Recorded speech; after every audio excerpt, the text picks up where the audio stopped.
لله رب العالمين، والصلاة والسلام على خاتم الأنبياء والمرسلين نبو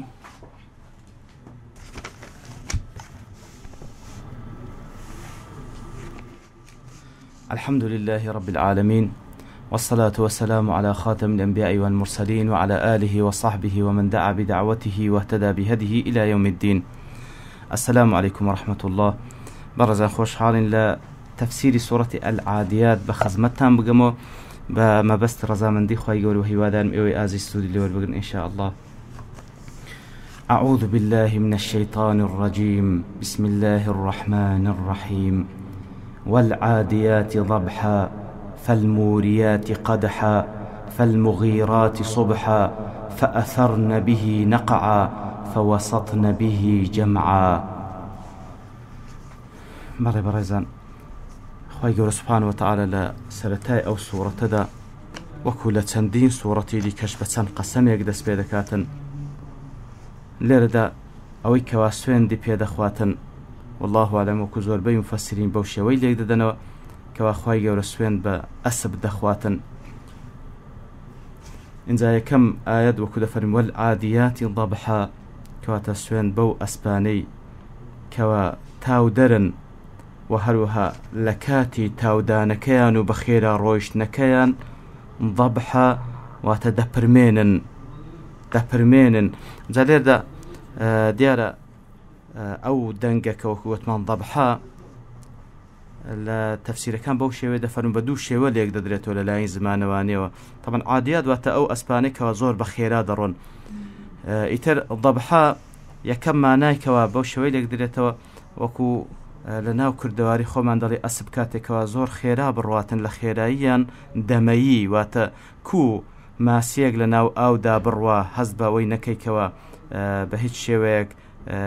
تاسو اشتواب كايتر بو شوي أو أسبانش كاتكوا هند بخيرا درون دميين وكأنما لهوا دا ملواني دكن معناي دوميشي ضبحا واتا أو دنجي كوا لسينجي دردتي لكاتي خيرا رويشتني كبابلين بيدا قوتري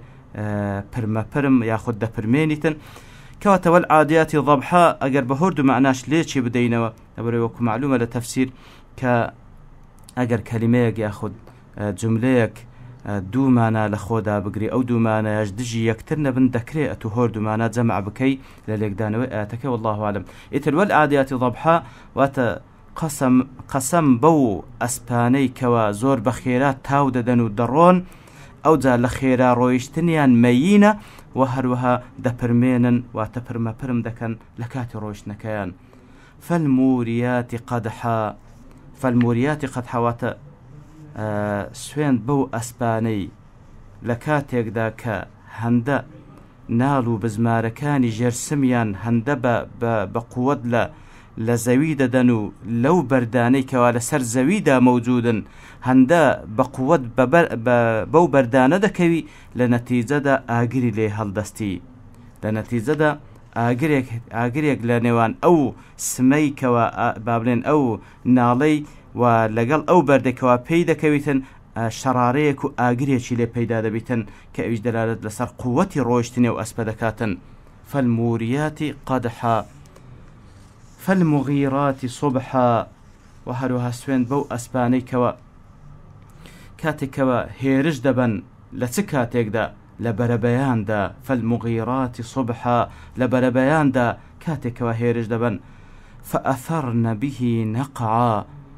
لنتيجي أو خيرا رويشتنيانو لنتيجي أو شرارتي كوا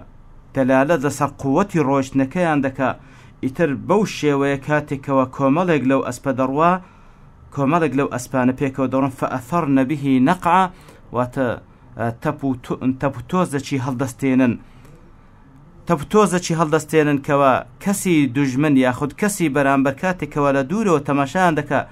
تنها تبوتوزة كي لي ديارة لنتيجة خيرا رويشتني أو كومال أسبك بيكو دورن إتر أو نازاني جمارشيان تسند فأثرن به نقعا فوسطن به جمعا. إتلا لنتيجة دا لآكام دا بو تبوتوزا وبو خيرا رويشنيان خوان دكان ناوراستي أو كومالا دجمني كأوان ديانوي هيرج بنسريان جا لێردا وەکو بەڕاستی مەراحیلە خوای گەورە سوبحانەوە وتعالە کە سوێند بە ڕۆیشتنی و ئەسپانە دەخواتن مەراحیلی ڕۆیشتنی و ئەسپانەیە کاتێکە هەندە بە خێرا دەڕۆن و دەنگێکیان لێوە دێکە وەکو دەڵێ دەپرمێن و ئەوجا ئاگر لە ژێر پێیان دەردەچی کە لە بەر دەداتن و ئەوجا چ کاتێکە ئەوە هێرش دەباتن دەفەرمی لە کاتی بەیانیانە کە دیارە زۆربەی غەزەواتی پێغەمبەری صلی الله عليه وسلم لە کاتی بەیانیان بووە و هەروەها لە نەتیجەی ئەو خێرا ڕۆیشتنیان ئەوجا تەپ و تۆزێکیان لێ هەڵدەستیتن و فەوەسەتنە بهی جەمعە وەکەئەنەما لە پاش ئەوەی کەوە ئەو کۆمەڵەی کە هێرشیان دەکرێتە سەری کە هەستیان بە شتێک کردیەوە بەرەو لای ئەوان دێ لە کاتێکدا کە خەریکی مەشۆرەتن لە نێوان یەکتری بکەن چ بکەن و بە چ شێوەیەک بەرەنگاری ئەو کۆمەڵە ببنەوە کەوا دێ هێرش دەکاتە سەریان هەر هەندە دەزان دەگاتە ناوەڕاست و جەرگەی ئەو کۆمەڵە دوژمنەی کە ئەوان دەیانێ هێرش بنە سەریان جا لێرەدا ئەو سوێندانەکە خوای گەورە سوبحانەهو وتعالە بەو ئەسپانە دەخوا دیار وەکو چەند جارش باسمان کردێ ئەوەی کەوا خوای گەورە سوێندی پێدەخوا لە قورئانی پیرۆز مەخلوقاتی خۆیتی و کاتێشکەوە سوێند بە مەخلوقاتی خۆی دەخواتن لەبەر ئەوەی مەخلوقاتەکانی خوای گەورە بەڵگە و دەلیلن لەسەر عەزەمەت و قودرەت و دەسەڵاتی پەروەردگار ئیتر کاتێکە لێردا سوێند بە ئەسب دەخوا و بە تایبەتی ئەسب زۆر کاری چاچ پێ دەکرێت وەکو پێغەمبەر صلی الله عليه وسلم دەفەرمێ والخەیل معقود في نواصيها الخير إلى يوم القيامة ئەسب لە نێوچەوانیدا وەکو خەیر لە نێوچەوانیتی هەتا ڕۆژی قیامەتێ هەر لەو کاتەیدا لە دێرینی زەمانە و ئێستاش دەگەڵدابی ئەسب گیان لەبەرێکی زۆر بە قەدر و قیمەتە لای ئینسان زۆر کاری ضروری پێدەکرێتن و لە بۆ زۆر شتی گرنگ بەکاردەهێنرێت لە زۆر جێگادا کە ئێستاش دەگەڵدابی لەوانەیە سارەی نەگاتێ ئالیاتی عەسکەری نەگاتێ بەڵام ئەسب دەگاتە هەموو جێگایەک ئیتر خوای گەورە سوێندی پێدەخوا کە وەکو گیان لەبەرێک کەوا خوای گەورە بە ئینسانی بەخشێ یەکە لە ناز و نیعمەتەکانی خوای گەورە لەسەر ئینسانەکان ئیتر ئەو ناز و نیعمەتەی خوای گەورە کە پێویست بە شکرانە بژێری لەسەر بکرێ و شکرانە بژێریکردنی ناز و نیعمەتی خوای گەورەش ئەوەیەکەوە هەم بە دڵ هەم بە زمان اعتراف بەو ناز و نیعمەتە بکەی ئەوجا شکرانە بژێری عملی کردنیش بەرامبەر بە هەر نیعمەتێک ئەوەی کەوا لە کاری چاک بەکاری بینی لە تاعەتی خوا بەکاری بینی ئیتر ئەو سوورەتەوە کو معلومە کە مەککیە کە هێشتا جیهاد فەرز نەکرابوو لەسەر ئیمانداران جائزە یعنی وەکو ئیشارەتێک بی لە بۆی کەوا لە داهاتوودا لەسەر ئەو ئەسپانەی کەوا خوای گەورە بە بەنی ئادەمی بەخشیە مسلمانانیش جیهاد دەکەن کاتێکەوە جیهادیان لەسەر فەرز دەکرێت و هەروەها ئیشارەتیشەوە کۆندێک لە مفەسرین دەفەرمون لەسەر ئەوەی کەوا ئەو ناز و نیعمەتەی خوای گەورە کە بە ئینسانی بەخشیە کەسانێکی زۆر لە پێشی هاتنی ئیسلام لە بۆ مەعاسی بەکاریان هێنا بەڵێ عینی بەو شێوەی وەکو ئەو حرەکاتانێکەوە خوای گەورە لێرەدا باسی کرد لە جیاتی ئەوەی کەوا لە پێناوی خوای گەورە جەنگ و جیهادی پێ بکرێ کەسانێکەوە دوژمنانی خوان لە پێشی هاتنی ئیسلام و لە دوای هاتنی ئیسلامیش ئەو ئاژەڵە و ئەو گیان لەبەرە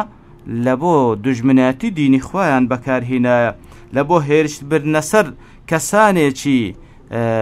لە بۆ هێرش بردنە سەر کەسانێک بە مەبەستی تاڵانکردنیان و زوڵم و تەعەدا لێکردنیان بەکارهێنرایە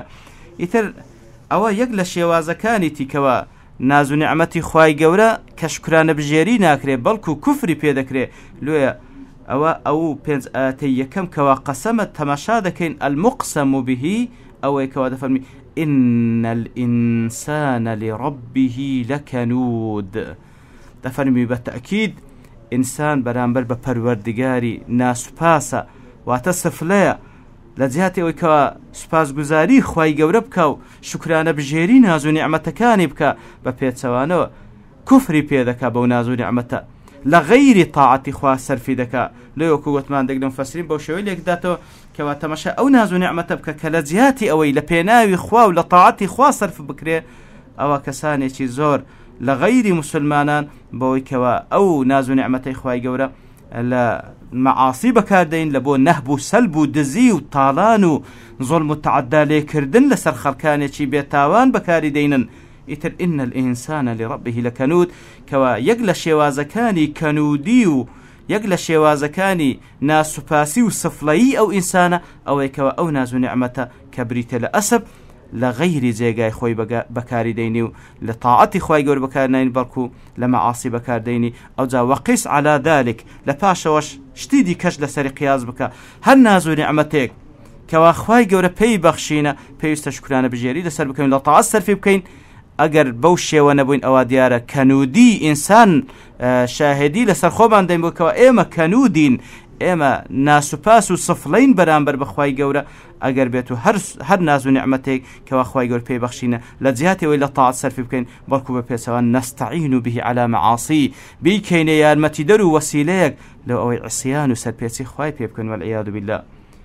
بەڵ ئەوجا وەکو فەرمووی إن الإنسان لربه لكنود بەڵێ جنسی ئینسان بەگشتی زۆربەی ئینسان ئەوەیەکەوە لە کەنود لامەکەشە لە بۆ تەوکیدە زۆربەی زۆری ئینسانەکان بەو شێوەی ناسوپاس و سفلەن بەرامبەر بەخوای گەورە سوبحانەهو وتەعالە ئیلا ئیمانداران نەبن وإنه على ذلك لشهيد و لەسەر ئەو حاڵەتەشکەوە ئەو ئینسانە ناسوپاس و سفلەیە بەرامبەر بەخوای گەورە لەسەر ئەو حاڵەتەش بەخۆشی شاهێدە لەسەری وإنه على ذلك لشهيد جا لێردا هەندێک لە مفەسرین دەفەرمووە إنه على ذلك لشهيد وإنه کە لە بۆ ذاتی خوای گەورە دەجێڕنەوە واتە خوای گەورە شاهێدە لەسەر ئەو بەندەیە کاتێکەوە ئەو بەندەیە هەندە ناسوپاسە خوای گەورە ئاگاداری کردەوەکانیتی و ئاگاداری ناو دڵ و دەرونیتی کەوە ئەو ئینسانە چەندە ناسوپاسە چەندە سفلەیە چەندە ئیستعانە دەکا و یارمەتی دەکا بە یارمەتی بەوەی دەکا کە ناز و نیعمەتەکانی خوای گەورە لە مەعاسی و لەسەر پێچیەکان سەرف دەکاتن إن الإنسان لربه لكنود وإنه على ذلك لشهيد کەواتە خوای گەورە لەسەر ئەو حاڵەتەش ئاگادارە و شاهێدیشە و حسابیشیان لەگەڵ دەکا و زۆریش لە مفەسرین دەفەرمون هەل بۆ ئینسانەکە دەگەڕێتەوە بۆی کەوا ئەو ئینسانە لەسەر خۆی شاهێدە کەواتە بە فعلی و بە عەمەلی بە خۆی دەیسەلمێنی بە بەردەوامی کەوا چەندە سفلەیە بەرامبەر بە ناز و نیعمەتەکانی خوای گەورە و هەروەها ئینسانی ئیمانداریش بەخۆشی ئاعتراف دەکاتن شاهدیش لەسەر خۆی دەدا لە دنیادا وەکو ئاعتراف بە تەقسیری کردنی خۆی بەرامبەر بەو هەموو ناز و نیعمەتەی کە خوای گەورە پێی بەخشیە نەیتوانێ هەندە سوپاس گوزار بیتن و نەیتوانێ شکرانە بژێری خوای گەورە بکە بەو شێوەی کەوا پێویستە و کەسی کافریش ئەگەر لە دنیاشدا ئاعتراف لەسەر خۆی نەکا ئەوها لە قیامەتدا ئاعتراف لەسەر خۆی دەکا کەوا چەندە ناسوپاس و سفلە بوو ئەوجا ڕوبەڕووی سزایەکەشی دەبیتەوە وإنه لحب الخير لشديد وهروها أو إنسانش لحب الخير لشديد لبو خوشويستني خير وزوربين فاسين دفن الخير هذا بمعنى مال دنيا ديتن كوا هروكو لزمان عرب بوشوية تعبير لمال ذكرتن بخير ولزماني كردي خوشمان بوشوية زور زارن لبازار لتجارة ديت سندت خير كلمة بس يوت سند بارت قازانت كر إتر ئەو ئینسانەش لە بۆ خۆشویستنی ماڵ و پارە و پول لە دنیادا خۆشەویستیەکەی زۆر بەهێزە واتە خۆشەویستێکی زۆر توندی هەیە ئەو خۆشەویستیە زۆر بەهێزەی وای لێ دەکاکەوە هەوڵ بداتن لە ڕێگای حەلال و حەرام هەوڵ بدا ئەو پارە و پولە پەیدا بکاتن بە هەر شێوەیەک بیتن دیارە خۆشویستنی ماڵی دنیا ئەوە قەزەیەکی فتریە هەموو ئینسان ئەو خۆشویستی هەیە بەڵام ئینسانی مسلمان لە دوای ئەوەی کەوە بە ئیسلام تربیەت دەدرێتن ئەو خۆشەویستیەی وانامینێتن کەوا ببتە شەدید بەڵکو کەسی بێباوەڕ خۆشەویستەکەی هەندە توندە و هەندە شەدیدە و پاڵی پێوەدەنێ بە هەموو شێوەیەک بە حەلال و حەرام پەیدا کەسی مسلمان ئەو خۆشەویستیەی هەروەکو هەموو مەشاعیرەکانی دیکەی فتری ئیسلام هاتیە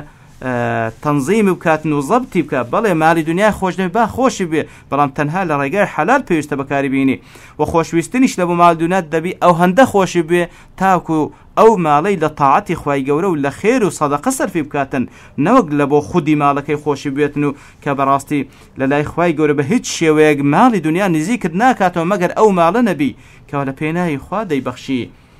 ئەفەلا یعلم إذا بعثر ما في القبور ئەو ئینسانە نازانیتن کاتێکەوە لە ناو گۆڕەکان دەردەهێندرێ و زندی دەکرێتەوە ئەو کەسانی کەوا بەو شێوەیە خۆشەویستیان لە بۆ ماڵی دنیا کۆرەی کردینە ویان لێ هاتێ لە حەلال و حەرام کۆی بکەنەوە و سفلەنە بەرامبەر بە ناز و نیعمەتەکانی خوای گەورە و لە مەعاسی سەرفی دەکەن نازانی ئەو کەسە نازانی لە کاتێکدا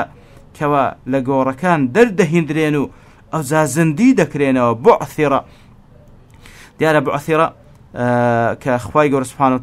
وتعالى ليردا باسي دكاتن وات شتيك معلومة لزمان عربي كبير قتري بعثرة وات إذا قلبه وفرقه ونثره على غير نظام وتشتيك بوشيوية أو ديو بكريتنو أو ذا برشو بلاو بكريتو بشيويتشي بشيويتشي نار ريكوبيك يتلذا وكأنما إشارته وكوهن دقنا مفسرين دفنون بويكوا إذا بعثر ما في القبور دبين قبل هي زور بيت قبل كان شروع لصروا يزوي بمروري وقد تندين قبل لسريك دري شادراينوا أو تنصارش بيت وبوي تخولو قبر إشكال باب المرديش كي لباشا ولا سنشترا إتر أو قبرانا هموي لهر زريك لسروا يزوي كوا تندين قبري لا تندين مردي لخوي دا قرتيا هر هموي بتكانك فريد دريت دري بفرماني خوي جور سبحانه وتعالى أو ذا باشان زندي دكريتنوا أو ذا باشان زندي دكرينوا إذا بعثر كوا بعثر كبودو معنى هدية وات درچونیان بخيراي وبرتو بلاوبونيانو أو ذا زندي بونويان وحصل ما في الصدور